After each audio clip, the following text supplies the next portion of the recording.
नमस्कार. भारतीय जनता पार्टी प्रदेश कार्यालयामध्ये आयोजित या पत्रकार परिषदेमध्ये आपल्या सगळ्यांचं स्वागत. जनाब संजय राऊत असं म्हणतात की अमित शहा आणि पंतप्रधान नरेंद्र मोदीजी कुठे आहेत? संजय राऊत, तुमचा पक्ष हरवलाय, तुमचा पक्ष महाराष्ट्रातनं गायब झालाय, त्याकडे लक्ष द्या. अमित शहा असतील किंवा पंतप्रधान नरेंद्र मोदीजी असतील, सातत्यानं जनतेमध्ये असतात. अमित शहा 2 दिवसापूर्वी तुमच्या नाकावर टिचून महाराष्ट्रामध्ये येऊन गेले. नरेंद्र मोदीजी आंध्र प्रदेशमध्ये लाखो लोकांच्या सभेला संबोधित करून गेले. सातत्यानं जनतेशी संवाद साधण्याचं काम पंतप्रधान नरेंद्र मोदीजी आणि अमित शहा करतायत. उद्धवजी ठाकरे कुठे आहेत याचं उत्तर द्या. उभाटा गट कुठे आहे याचं उत्तर द्या. महाराष्ट्रातनं उभाटा गट हरवलेला आहे, उभाटा गट गायब झालेला आहे आणि उभाटा गटाचं अस्तित्व महाराष्ट्रातनं संपलेलं आहे, त्याच्याकडे लक्ष द्या. अमित शहा असतील किंवा पंतप्रधान नरेंद्र मोदीजी हे फक्त इंस्टाग्रामवरनं किंवा फेसबुकवरनं लाईव्ह करण्यापुरतं मर्यादित नाहीत. उद्धवजींचं सरकार हे फेसबुकचं सरकार होतं. उद्धवजींचं सरकार हे घरात बसून मातोश्रीमध्ये बसून चालणारं सरकार होतं. 2.5 वर्षाच्या काळात 2.5 दिवस मंत्रालयात येणारे उद्धवजी ठाकरे होते. पंतप्रधान नरेंद्र मोदीजी इंस्टाग्रामच्या माध्यमातून जेनजीशी संवाद देखील साधतात आणि सर्वसामान्य नागरिकांना भेटण्यासाठी आंध्र प्रदेशमध्ये देखील जातात. पक्ष गायब तुमचा झालेला आहे. त्यामुळं अमित शहा कुठे आहेत हे विचारण्याच्या भानगडीत पडण्यापेक्षा आपला पक्ष कुठे आहे याचा विचार करा. महाराष्ट्रानं तुमचा पक्ष संपूर्णपणे गायब केलेला आहे, बुडवलेला आहे. मोदी आणि अमित शहा ना संसदेला घाबरतात ना तुमच्यासारख्या विरोधकांना घाबरतात. संजय राऊत, तुमच्यासारख्या विरोधकांना पुरून उरणारे पंतप्रधान नरेंद्र मोदीजी आणि अमित शहा आहेत. अमित शहा आज संसदेमध्ये येतील. पंतप्रधान नरेंद्र मोदीजी जेव्हा संसदेमध्ये उभे राहतात तेव्हा विरोधक गळीत गात्र होतात. विरोधकांची हवा गायब होऊन जाते. एक अकेला सब पे भारी. संजय राऊत, तुम्ही कितीही प्रयत्न केले आणि तुम्ही कितीही सांगितले की नरेंद्र मोदी ज्यांना संसदेत नाही आहेत, लोकसभेत नाही आहेत, राज्यसभेत नाही आहेत, तर जेव्हा मोदीजी संसदेमध्ये उभे राहतात तेव्हा सगळ्या विरोधकांना भारी पडतात. सोनार की एक लोहार की ही म्हण संजय राऊत विसरले असतील. मोदीजी जेव्हा संसदेत येतील तेव्हा संजय राऊत, तुमची आणि इंडिया आघाडीची पळताभुई थोडी होईल.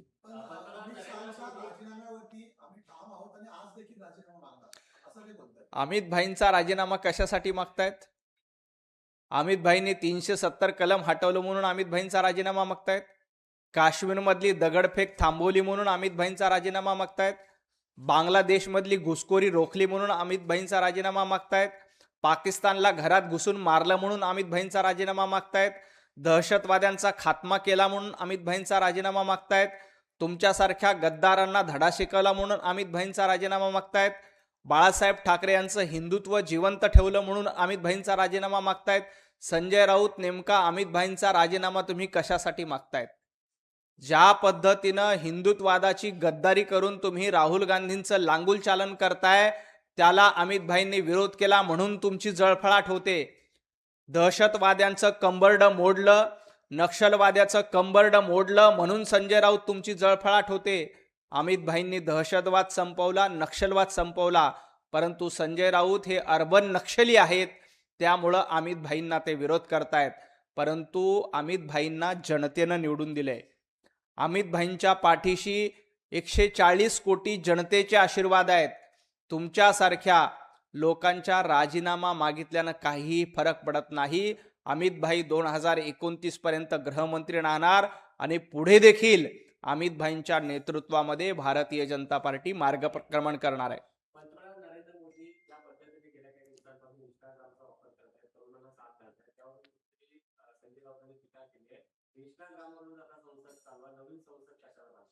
नाही, संजय राऊतांना एकच विचारायचं आहे की 2.5 वर्ष महाविकास आघाडीचं सरकार असताना फेसबुक लाईव्ह कोण करत होतं? घरामध्ये बसून कोण राहत होतं? मातोश्रीमध्ये बसून सरकार कोण चालवत होतं? पंतप्रधान नरेंद्र मोदीजी जनतेशी संवाद साधतायत. ते काल आंध्र प्रदेशमध्ये होते, आज दिल्लीमध्ये आहेत. सातत्यानं जनतेच्या मध्ये असतात, जनतेशी संवाद साधतात. नुसतं फेसबुक लाईव्ह करून कोमट पाणी प्या म्हणून घरात बसणारे नरेंद्र मोदीजी नाही आहेत. ते इंस्टाग्रामवरून जेनझीशी साधतात आणि प्रत्यक्ष लोकांशी संवाद साधतात. आंध्र प्रदेशमध्ये लाखोंच्या सभेला संबोधित करणारे पंतप्रधान नरेंद्र मोदीजी आहेत. उद्धवजी ठाकरे नेमकं कुठे आहेत? उद्धवजी ठाकरे मातोश्रीमधनं बाहेर तरी पडतायत का? घर बस्या माजी मुख्यमंत्र्यांनी आणि त्यांच्या कच्च्या बच्च्यांनी पंतप्रधान नरेंद्र मोदीजींवर टीका करू नये.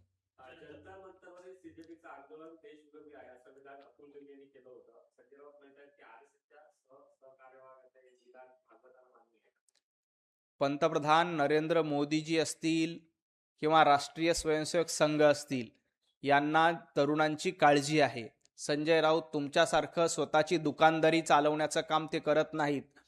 राज ठाकरे यांना अमित ठाकरेंचं करिअर सेट करायचंय, उद्धवजी ठाकरे यांना आदित्य ठाकरेंचं करिअर सेट करायचं. तसं भारतीय जनता पार्टीमध्ये कुणाला आमच्या मुलांची, आमच्या नातवांची, आमच्या पंतवांची करिअर सेट करायची नाहीत. हा भारतीय जनता पार्टीमध्ये आणि इतर पक्षामध्ये फरक असतो.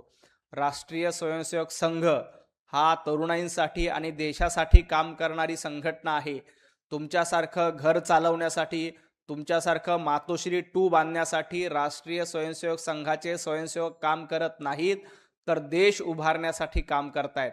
हे तरुणाईचं आंदोलन होतं आणि तरुणाईच्या आंदोलनामुळेच पंतप्रधान नरेंद्र मोदीजी जेनझी सोबत सातत्यानं इंस्टाग्रामच्या माध्यमातून संवाद साधतायत. आता मोदीजी इंस्टाग्रामहून संवाद साधून तुमची हवा काढून घेतात म्हणल्यावर तुमच्या पोटामध्ये दुखतंय. या आंदोलनाच्या माध्यमातून काही समाजकंटक लोक, मी जाणीवपूर्वक सांगतो, या आंदोलनाच्या माध्यमातून काही समाजकंटक लोक आपली राजकीय पोळी भाजण्याचा प्रयत्न करत होते. त्याबद्दल अतुलजी लिमे यांनी विधान केलेलं आहे. हे समाजकंटक लोक विद्यार्थ्यांच्या खांद्यावर बंदूक ठेवून या देशामध्ये नेपाळ आणि बांगलादेश झाला पाहिजे यासाठी प्रयत्न करत होते. अशांसाठी तो इशारा आहे. अशा लोकांना सोडलं जाणार नाही. सरकारनं त्याची गांभीर्यानं दखल घेतलेली आहे.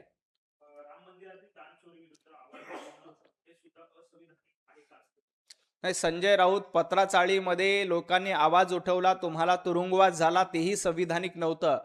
प्रश्न राम मंदिराचा नाहीये. राम मंदिराच्या घोटाळ्या प्रकरणात लोकांना अटक झाली आहे, गुन्हेगारांना शिक्षा होणार आहे, त्यांच्याकडनं पायी वसूल केली जाणार आहे. परंतु तुम्ही प्रभू रामचंद्रांच्या नावानं जी नौटंकी सुरू केली आहे त्याला विरोध आहे. ज्यांनी मंदिर वही बनाएंगे तारीख नहीं बताएंगे म्हणून उद्धवजी ठाकरे यांनी जाहीर सभेमध्ये राम मंदिराची खिल्ली उडवली होती.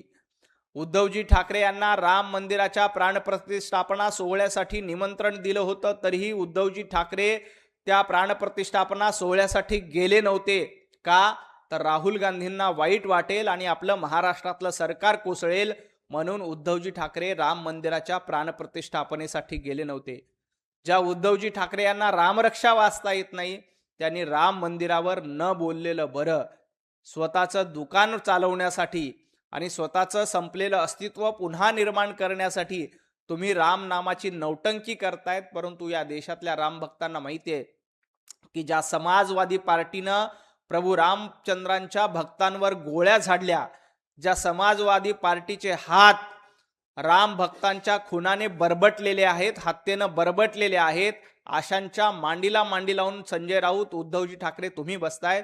तुम्हाला प्रभू रामचंद्रांबद्दल बोलण्याचा अधिकार नाही. आधी हिम्मत असेल तर काँग्रेसची साथ सोडा, समाजवादी पार्टीची साथ सोडा आणि मग प्रभू रामचंद्रांबद्दल प्रश्न विचारा. मग राम मंदिरासाठी आंदोलन करा, मग चंदा चोरी प्रकरणात आंदोलन करा. परंतु ज्या समाजवादी पार्टीचे हात राम भक्तांच्या खुनाने बरबटलेले आहेत त्यांच्यासोबत बसून तुम्हाला राम मंदिराबद्दल किंवा चंदा चोरीबद्दल बोलण्याचा अधिकार नाही. संजय राऊत हे महाराष्ट्राचे संपत राऊत आहेत. संपत राऊत म्हणजे ज्यांनी अख्खी शिवसेना संपून टाकली, ते संपत राऊत म्हणजे संजय राऊत आहेत. संजय राऊतांनी उभाटा गटाचं अस्तित्व पार लयाला नेऊन टाकले. उद्धवजी ठाकरे यांची कारकीर्द संपून टाकली. आदित्य ठाकरे यांचं करिअर सुरू होण्यापूर्वीच संपवण्याचं काम संजय राऊत यांनी केलंय. त्यामुळं कुणाला चंपतराय म्हणण्यापेक्षा आपण संपतराव राऊत आहोत, ज्यांनी उभाटा गट पूर्णपणे संपून टाकला. असे संपतराव राऊत म्हणजे संजय राऊत आहेत. आधी आपल्या पक्षाकडे बघा, आधी आदित्य ठाकरेंचं करिअर संपवलंय त्याकडे बघा. उद्धवजी ठाकरे यांचा अख्खा पक्ष गिळंकृत करून टाकला संजय राऊत. त्यामुळे तुम्ही चंपतराय वगैरे सांगण्यापेक्षा आपण महाराष्ट्रातले उभाटा गटाचे संपतराव राऊत आहोत याचं आत्मचिंतन संजय राऊतांनी करावं. देवेंद्र फडणवीस यांना विधान खूप व्हायरल होते पंकजा मुंडेंचं. त्या असं म्हणाले की राजकारणातून रिटायर्ड व्हावं असं कधी वाटतं. त्यावर वडेट्टीवारांनी आता एक स्टेटमेंट केलं. त्यांना ते असं म्हणतात की त्याला जर पक्षात न्याय मिळत नसेल तर त्यांनी पक्षातून बाहेर व्हावं. महाराष्ट्राच्या पहिल्या महिला मुख्यमंत्री म्हणून तुम्हाला मान मिळेल. हायकमांडला विचारून आम्ही त्यांना पक्षात येईल. विजय वडेट्टीवार काँग्रेसमध्ये किती दिवस राहणार आहे हे एकदा विजय वडेट्टीवारांनी सांगितलं पाहिजे. चंद्रपूरमध्ये विजय वडेट्टीवारांना साधे नगरसेवक सांभाळता येत नाहीत. चंद्रपूरमध्ये विजय वडेट्टीवार तुमच्या नेतृत्वात नगरसेवक टिकायला तयार नाहीत आणि तुम्ही पंकजाताईंना ऑफर करताय. तुम्ही स्वतः काँग्रेसमध्ये किती दिवस राहणार हे महाराष्ट्राला ठाऊक आहे. तुम्ही देखील काँग्रेस सोडणार आहात. विजय वडेट्टीवार लिहून घ्या, तुम्ही देखील काँग्रेस सोडणार आहात. कारण तुमच्या नेतृत्वात चंद्रपुरात नगरसेवक टिकायला तयार नाहीत आणि तुम्ही पंकजाताईंना ऑफर करताय. पंकजाताई मुंडे ह्या गोपीनाथ मुंडे यांच्या कन्या आहेत. त्या संघर्ष कन्या आहेत. त्यांना भारतीय जनता पार्टी माहिती आहे आणि भारतीय जनता पार्टी पंकजाताई कधीही सोडणार नाहीत. कारण मुंडे साहेबांचा वारसा पंकजाताई मुंडेंकडे आहे. विजय वडेट्टीवार तुमच्याकडे नेमका काय वारसा आहे? तुम्ही आधी कुठल्या पक्षामध्ये होता? आता काँग्रेसमध्ये जाऊन लुडबुड करताय आणि येणाऱ्या काही दिवसामध्ये विजय वडेट्टीवार देखील काँग्रेसला सोडचिठ्ठी देऊन दुसऱ्या पक्षामध्ये जातील. कारण साधे नगरसेवक विजय वडेट्टीवारांना सांभाळता येत नाहीत. त्यांनी पंकजाताईंना अशा पद्धतीच्या ऑफर देऊ नये. पंकजाताई मुंडे या विचारांवर चालणाऱ्या गोपीनाथ मुंडेंच्या वारसदार आहेत, हे विजय वडेट्टीवारांनी लक्षात ठेवावं. विजय वडेट्टीवार काँग्रेस सोडणार हे नक्की आहे. विजय वडेट्टीवार काँग्रेसमध्ये जास्त दिवस राहणार नाहीत. विजय वडेट्टीवार लवकरच काँग्रेसला सोडचिठ्ठी देणार आहेत. कारण चंद्रपूरमध्ये काय गडबाजी चालते तुम्हाला माहिती आहे. विजय वडेट्टीवारांना साधे नगरसेवक सांभाळता आले नाही. चंद्रपूरमध्ये आपण बघितलं, प्रतिभाताई धानोरकर विरुद्ध विजय वडेट्टीवार हा सामना महाराष्ट्राने बघितलाय. त्यामुळे विजय वडेट्टीवार फार दिवस काँग्रेसमध्ये राहणार नाहीत. त्यामुळे त्यांनी इतरांना ऑफर देऊ नयेत. देवेंद्र फडणवीस यांना देवी शक्ती आहे. देवेंद्रजी फडणवीस महाराष्ट्राचे लोकनेते आहेत. देवाभाऊंच्या नेतृत्वात महाराष्ट्राचा विकास गाडा अतिशय समर्थपणे पुढे चालतोय. महाराष्ट्रातल्या 14 कोटी जनतेचे आशीर्वाद देवाभाऊंच्या पाठीशी आहेत आणि देवाभाऊंच्या नेतृत्वात महाराष्ट्राचा विकास होतोय. या संदर्भानं ते वक्तव्य होतं. विनाकारण चंद्रकांत दादांच्या वक्तव्याचा विपर्यास करू नये एवढंच मला सांगायचं. नाही, विजय वडेट्टीवार नेमक्या कुठल्या रामाचे चेले आहेत? त्यांना राम चालत नाहीये, त्यांना बाबर चालतोय. त्यांना हनुमान चालत नाहीयेत, त्यांना औरंगजेब चालतोय. त्यामुळे ज्या विजय वडेट्टीवारांचा पक्ष ज्यांनी प्रभू रामचंद्रांचं अस्तित्व नाकारलंय त्यांनी असं रामनामाची खिल्ली उडू नका. विजय वडेट्टीवार ज्यांनी रामनामाची खिल्ली उडवली त्यांचा कार्यभार बुडालेला आहे. त्यांचं अस्तित्व संपलेलं आहे. उद्धवजीनं प्रभू रामचंद्रांची खिल्ली उडवली होती, त्यांचं अस्तित्व संपलंय. राहुल गांधींनी प्रभू रामचंद्रांची खिल्ली उडवली होती, त्यांचं अस्तित्व लयाला येतंय. विजय वडेट्टीवार तुम्ही अशा पद्धतीनं देवदेवतांचा अपमान करत असाल तर तुमचं अस्तित्व संपायला उशीर लागणार नाही. भाजपशी लढा, राजकीय पक्षांशी लढा, पण प्रभू रामचंद्रांशी लढा घेतला तर रावणाचा जसा अंत झाला तसा वडेट्टीवार तुमचा आणि तुमच्या पक्षाचा अंत झाल्याशिवाय राहणार नाही.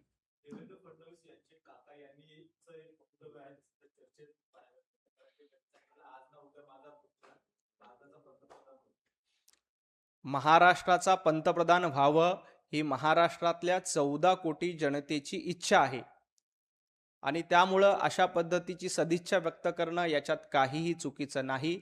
2029 पंतप्रधान नरेंद्र मोदींच्याच नेतृत्वात आम्ही लढू. मोदीजींचं नेतृत्व सक्षम आहे. योग्य वेळी महाराष्ट्राला पंतप्रधान पदाची संधी मिळेल अशी महाराष्ट्रातल्या प्रत्येक नागरिकांची इच्छा आहे. तशी देवेंद्रजींच्या काकांची इच्छा आहे.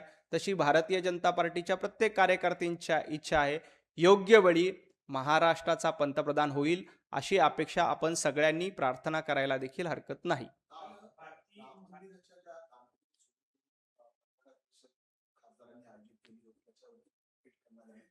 रोहित पवार आज टीका करतात की दिल्ली पोलीस त्याचा तरी योग्य तपास करतील, कारण भाजपच्या विरोधात एकंदरीत ही पत्रकार परिषद होती आणि त्यामुळे भाजपचा ज्या प्रकारे दिल्ली आंदोलनामध्ये प्रभाव पाहायला मिळाला तसाच दबाव या ठिकाणी पाहायला मिळतो.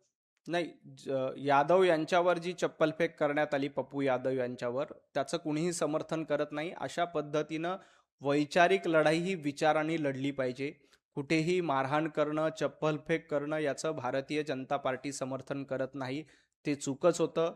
ज्यांनी चप्पलफेक केली त्यांच्यावर देखील FIR अंतर्गत कारवाई करण्यात येईल. त्यांना देखील योग्य ती शिक्षा मिळली जाईल. परंतु ज्या समाजवादी पार्टीनं प्रभू रामचंद्रांचं अस्तित्व नाकारलं होतं त्यांना राम मंदिराबद्दल किंवा चंदा चोरीबद्दल बोलण्याचा अधिकार नाही, एवढंच मला सांगायचं आहे. आणि राहिला प्रश्न रोहित पवारांचा, रोहित पवार दडपशाही काय असते, गुंडगिरी काय असते, हे एकदा आजोबांना जाऊन विचारा. तुम्हाला आठवत असेल तर नागपूरमध्ये आदिवासी बांधवांचा, गोवारींचा मोर्चा निघाला होता. त्यावेळेला रोहित पवारांचे आजोबा महाराष्ट्राचे मुख्यमंत्री होते. त्यांनी आदिवासी बांधवांवर, गोवारी बांधवांवर गोळीबार केला. त्याच्यामध्ये शेकडो गोवारी बांधवांची हत्या झाली होती. रोहित पवार एकदा आजोबांना जाऊन विचारा की आपण गोवारींवर हत्या का केली होती, त्यांच्यावर गोळीबार का केला होता. याचं उत्तर एकदा रोहित पवारांनी आपल्या आजोबांना विचारलं पाहिजे. आणि मग भारतीय जनता पार्टीची दडपशाही आहे, अमुक आहे, तमुक आहे हे सांगितलं पाहिजे. शरद पवार साहेब मुख्यमंत्री असताना आदिवासींच्या मोर्चावर गोळीबार करून शेकडो आदिवासींची हत्या करणाऱ्यांनी भारतीय जनता पार्टीवर टीका करू नये. विदेशी फंडिंगवरून एकंदरीत दिल्लीतल्या आमच्या आंदोलनावर टीका होती. पत्रकारांचं म्हणणं की तुम्ही सध्या आंदोलनाला देशद्रोही म्हणत असाल तर RSS संघटना देखील देशद्रोही आहे. कुठल्याही प्रकारचा विषय ही संघटना घेत नाही. देशद्रोही राष्ट्रीय स्वयंसेवक संघ नाही, तर विजय वडेट्टीवार, तुम्ही आणि राहुल गांधी आहात. परदेशामध्ये जाऊन भारताची बदनामी करण्याचं कटकारस्थान कोण रचतं? राहुल गांधी करतायत. रोज परदेशात जायचं आणि भारताची बदनामी करायचं हे कोणी सुरू केलंय? तर राहुल गांधींनी केलंय. त्यामुळं फॉरेन फंडिंगच्या माध्यमातून अशा पद्धतीनं देशविरोधी कारवाई करणाऱ्यांना आळा बसण्यासाठी आता केंद्र सरकार एक कायदा आणतंय. याच आठवड्यात केंद्रीय गृहमंत्री अमित शहा हे कायदा मांडतील आणि या कायदा मंजूर झाल्यानंतर फॉरेन फंडिंगच्या माध्यमातून या देशामध्ये देशविरोधी ताकदी, देशविरोधी आंदोलन करणाऱ्यांची पळताभुई थोडी होणार आहे. विजय वडेट्टीवारांची पोटदुखी त्याच्यामुळे होते, कारण राहुल गांधी रोज उठून भारताची बदनामी करतायत. परदेशामध्ये जात आहेत, भारताच्या संविधानाला नावं ठेवतायत. परदेशामध्ये जात आहेत, महामानव डॉक्टर बाबासाहेब आंबेडकरांचा अपमान करतायत. त्यामुळं भारताच्या संविधानाचा परदेशात जाऊन अपमान करणाऱ्या राहुल गांधीला एकदा सुबुद्धी मिळो, एवढीच प्रार्थना. छगन भुजबळांना नाशिकचा पालकमंत्री करा असे बॅनर आता नाशिकमध्ये फडकले. नाशिकच्या खड्ड्यांवरतून एकंदरीत भुजबळांनी गिरीश महाजनांवर टीका केली. नाशिकचं पालकमंत्री कोण होणार हे बॅनरवरून ठरत नाही. महाराष्ट्राचे मुख्यमंत्री देवेंद्रजी फडणवीस साहेबांचा तो पूर्ण अधिकार आहे. देवाभाऊ योग्य वेळी योग्य निर्णय घेतील. देवाभाऊ निर्णय घेण्यासाठी सक्षम आणि समर्थ आहेत. त्यामुळं कितीही बॅनरबाजी केली तरी त्याचा काहीही परिणाम होत नाही. बॅनरबाजी करून पालकमंत्री आणि मंत्री झाले असते तर महाराष्ट्रामध्ये हजारो पालकमंत्री असते आणि हजारो मंत्री असते. बॅनरबाजी करून काहीही होत नाही. भारतीय कुस्ती महासंघाचे माजी अध्यक्ष सिंग जे आहेत त्याची निर्दोष मुक्तता झाली आहे. वडेट्टीवार असं म्हणतात की महिला त्यांच्या विरोधात न्याय मागत होतात तेव्हा काही लोक जे आहेत त्यांचे गुणगान गातात. आज त्यांना निर्दोष मुक्तता करण्यात आली, याचा अर्थ न्याय मिळाला. खोटं षडयंत्र रचा, जाणीवपूर्वक बदनामीचा प्रयत्न करा. काही कुस्तीपटूंना हातीशी धरून त्यांची बदनामी करण्याचं षडयंत्र काही लोकांनी केलं, त्याचा पर्दाफाश झाला. त्यांची निर्दोष मुक्तता केली, त्याचं आम्ही स्वागत करतो. खूप खूप धन्यवाद.